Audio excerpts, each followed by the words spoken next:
और चलिए अब बात बांग्लादेश की करते हैं। और बांग्लादेश को लेकर सबसे बड़ा सवाल यह है कि आखिर बांग्लादेश में हिंदू कब तक सहेगा। बीते 4 महीने से बांग्लादेशी हिंदू बेहद तकलीफ में हैं। वो अपनी सरकार से इंसाफ की गुहार लगा रहे हैं और भारत से अपनी हिफाजत की उम्मीद लगाए बैठे हैं। साथ ही भारत सरकार वहां के हिंदुओं पर हो रहे जुल्म के खिलाफ अपनी आवाज उठा भी रही है। एक्शन भी लिए जा रहे हैं जो भारत ले सकता है। लेकिन इस बीच बांग्लादेश से एक बहुत बड़ी खबर आ रही है।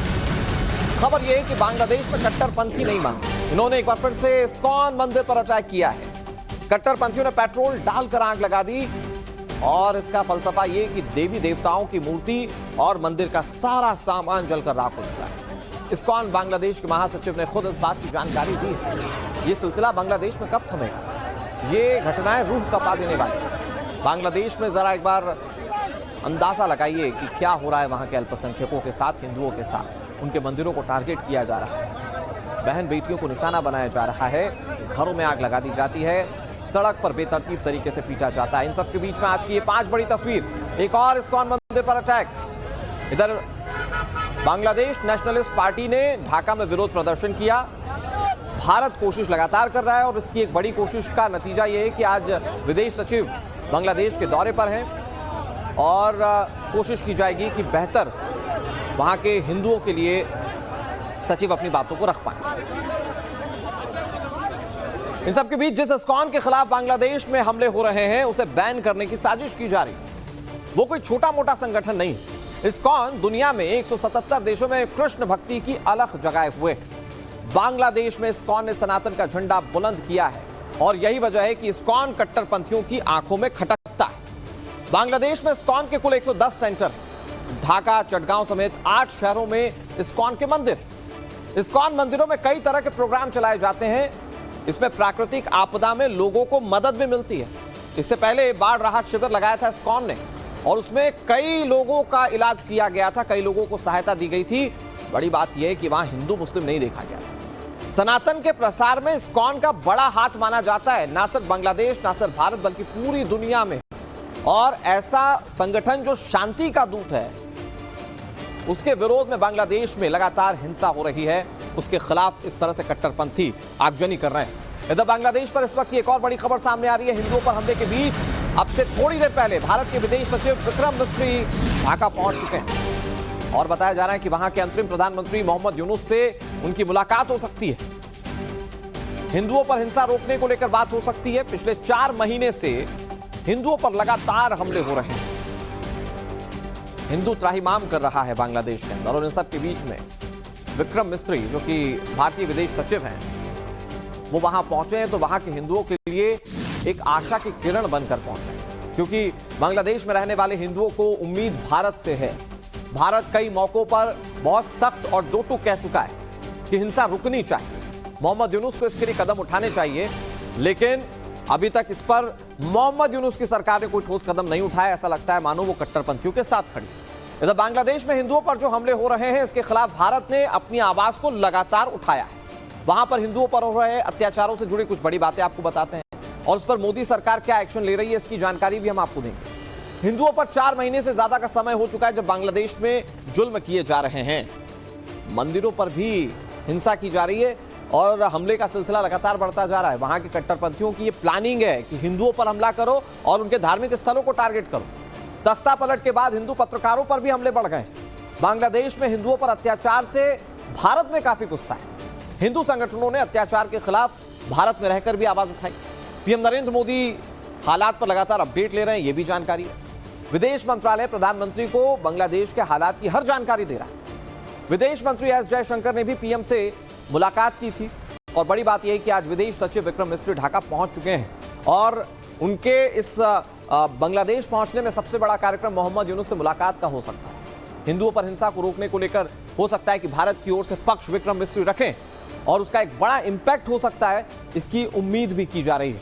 इन सब के बीच में बांग्लादेश हिंसा के बीच शेख हसीना ने एक ऑडियो जारी किया। पूर्व प्रधानमंत्री शेख हसीना ने मौजूदा सरकार को इस ऑडियो के जरिए घेरने की कोशिश की है। हिंदुओं के घरों को तोड़ा जा रहा है, मंदिर में तोड़फोड़ की जा रही है, घरों में लूट की जा रही है, शेख हसीना कह रही हैं।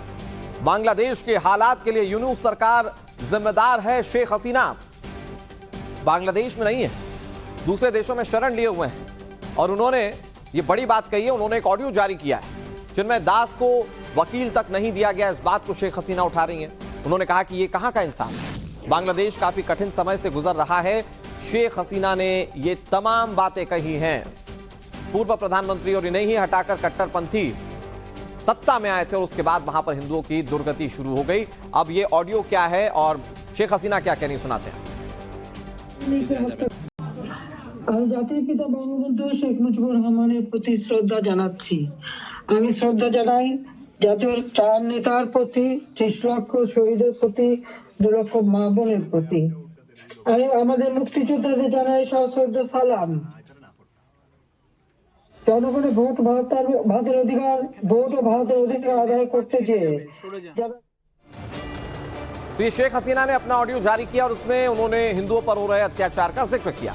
इन सब के बीच बांग्लादेश से एक और बड़ी खबर सामने आ रही है। ढाका में भारत विरोधी प्रदर्शन किया गया है। बांग्लादेश नेशनलिस्ट पार्टी ने मार्च निकाला और यह मार्च था भारत के खिलाफ। भारतीय उच्चायोग तक यह मार्च निकाला गया। इंडियन हाई कमीशन के सामने जमकर नारेबाजी की गई। बांग्लादेशी हिंदुओं के समर्थन में आवाज उठाने पर ये बीएनपी के जो कार्यकर्ता हैं ये भड़क उठे। बांग्लादेश नेशनलिस्ट पार्टी, इसके कार्यकर्ता कैसे सड़कों पर उतर गए हैं भारत के खिलाफ, ये तस्वीरें आपके सामने। बांग्लादेश की राजधानी ढाका में बीएनपी ने रविवार को इंडियन हाई कमीशन के सामने एक बड़ा मार्च निकाला। हालांकि पुलिस ने इस मार्च को बीच में रोक दिया था। इसके बाद बीएनपी के एक प्रतिनिधि गुट को पुलिस की मदद से इंडियन हाई कमीशन को ज्ञापन सौंपने की इजाजत दी गई।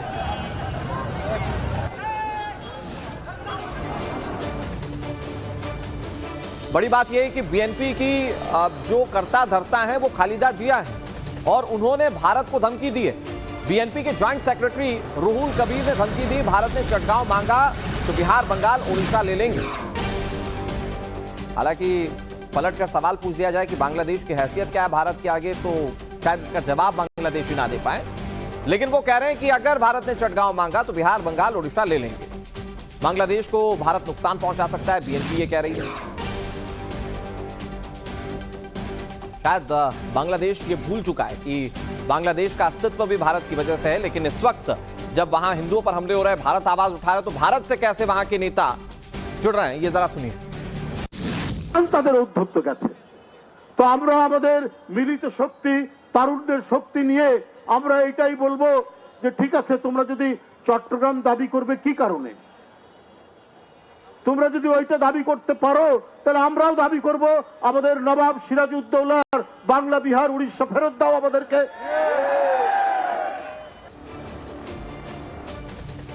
और चलिए अब आपको ये बता देते हैं कि बीएनपी के ये लोग वही लोग हैं जिनकी पार्टी पर बांग्लादेश के हिंदुओं पर हमले करने के आरोप लग रहे हैं। अब आपको ग्राफिक्स के जरिए बीएनपी के बारे में कुछ अहम जानकारियां देते हैं।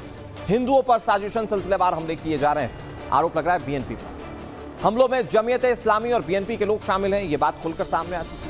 बाहरी हमलावरों के साथ स्थानीय कट्टरपंथी भी अटैक कर रहे हैं। आवामी लीग के समर्थन हिंदुओं पर, मतलब आवामी लीग के समर्थक हिंदुओं पर बर्बर तरीके से हमला कर रहे हैं, हिंदुओं की पहचान कर रहे हैं और चुन चुनकर उनकी हत्याएं की जा रही हैं। हिंदू महिलाओं को भी हिंसा का सामना करना पड़ रहा है। हिंदुओं के नरसंहार की साजिश को अंजाम बांग्लादेश में दिया जा रहा है। सत्ता परिवर्तन की योजना बनाने वाली ताकतें नरसंहार की साजिशें रच रही हैं। सरकार की तरफ से भी हिंदू आबादी के टारगेटेड नरसंहार के संकेत मिल रहे हैं। फैक्ट फाइंडिंग कमेटी की रिपोर्ट में बड़ी साजिश का पर्दाफाश हुआ। इधर ग्रुप ऑफ इंटेलेक्चुअल्स और एकेडमिशियंस ने ये रिपोर्ट तैयार की है जिसमें नरसंहार होने की आशंका जाहिर की जा रही है। देखिए जरा। 5 अगस्त से अब तक आप गिन लीजिए कितने महीने हुए हैं और जो गहराई है इन अटैक्स की और जो इनकी अलग से अटैक्स हो रहे हैं कि सिर्फ इकोनॉमिक लाइवलीहुड पे attacks, personal attacks, rape, abduction, killing, ये इतनी गहराई से हमने 1971 के बाद अब देख रहे हैं। और इसलिए ये इतनी चिंताजनक स्थिति है और इसलिए इसका वर्णन जेनोसाइड के रूप में किया जा रहा है कि क्यों ऐसे अटैक्स हो रहे हैं। मेरी जैसे यही लगता है कि ये जो रिजीम चेंज आई है बांग्लादेश में 5 अगस्त को जो नई रिजीम आई है, it is a regime led by the Jamaat-e-Islami, which is the biggest Islamic party in Bangladesh. सत्ता उन्हीं के हाथ में है प्रोफेसर मोहम्मद यूनुस जरूर है चीफ एडवाइज़र, लेकिन उनके एक्शन से लगता है कि वो पूरे कंट्रोल में है ही नहीं। सत्ता जमात इस्लामी, हिज़्बुत तहरीर और अन्य इस्लामिस्ट ऑर्गेनाइजेशन के रूप में है। हिफाजत इस्लाम जिनके मेंबरान एडवाइज़र बन के हैं और दूसरे भी इन ग्रुप्स के मेंबरान एडवाइज़र बने हुए हैं। तो इसलिए ये इतनी चिंताजनक स्थिति है। 5 अगस्त को जब शेख हसीना ढाका छोड़ के भारत आई, उसी दिन सीधा अटैक हिंदुओं पे हुआ, माइनॉरिटीज पे हुआ और बहुत ही बुरी तरह से हुआ। और ये मैं जिक्र इसलिए नहीं कर रही हूँ कि ये हियरसे है या जरूर बहुत इंफॉर्मेशन आई है अन्य लोगों से, लेकिन मैं ये भी आपको बताना चाहूंगी कि बांग्लादेश के अपने अखबारों ने, प्रथम आलो एक बहुत वेल नोन सबसे बड़ी अखबार है बांग्लादेश की, बंगाली लैंग्वेज न्यूज़पेपर, उन्होंने 12 सितंबर को ये सब डॉक्यूमेंट किया है और उन्होंने साफ लिखा है कि कितने अटैक्स हुए थे 5 अगस्त को। कहते हैं 5 अगस्त के दोपहर को ये अटैक शुरू हुए थे और 15 दिन, उन्होंने सिर्फ 15 दिन लिया, 5 और 20 अगस्त के बीच में 1068 अटैक्स उन्होंने डॉक्यूमेंट किए हैं। Personal attacks, abductions, killings, destruction of property, जमीन, लोगों की जमीन हड़पना। और उन्होंने ये भी कहा है कि क्रिश्चियंस पे बहुत भारी अटैक किया हुआ है। इधर बांग्लादेश के मुद्दे पर बीजेपी नेता टी राजा ने असदुद्दीन ओवैसी पर निशाना साधा। आपको बता दें, ओवैसी ने योगी के डीएनए वाले बयान का विरोध किया था और इस पर टी राजा ओवैसी पर पलटवार कर रहे हैं। योगी आदित्यनाथ ने कहा था कि हिंसा करने वालों का डीएनए जिन्ना का है। इस पर ओवैसी ने निशाना साधा था और अब ओवैसी पर निशाना साध रहे हैं बीजेपी नेता टी राजा। सुनिए। ओवैसी है ना मुल्ला, वो कहता है हमारे योगी जी ने कहा है कि इन बांग्लादेशियों के डीएनए में जिन्ना का खून है। तो ये जिन्ना को तकलीफ हो गई, ओवैसी जिन्ना को तकलीफ हो गई। ओवैसी जिन्ना कहता है कि बांग्लादेशी मुसलमान से भारत के मुसलमान को क्या लेना देना। तो मैं वो ओवैसी से पूछना चाहता हूं, अरे बैरिस्टेड, डुप्लीकेट बैरिस्टेड, जब पार्लियामेंट में शपथ ग्रहण चल रहा था तो फलस्तीन जिंदाबाद क्यों बोला बे? बांग्लादेशियों से संबंध नहीं है बोलते और फिलिस्तीन जिंदाबाद का नारा लगाते। तुम्हारी सभाओं में, तुम्हारी मीटिंगों में पाकिस्तान जिंदाबाद के नारे लगाते। हमास के आतंकियों का तुम सपोर्ट करते। हमास के आतंकियों को जब ठोका जाता है तो तुम छाती पीट पीट कर रोते हो। अरे आज मुसलमानों का सबसे बड़ा कोई दुश्मन है तो ये बड़ा बुलडॉग और ये छोटा बुलडॉग, कोई बाहर वाला नहीं है इनका दुश्मन।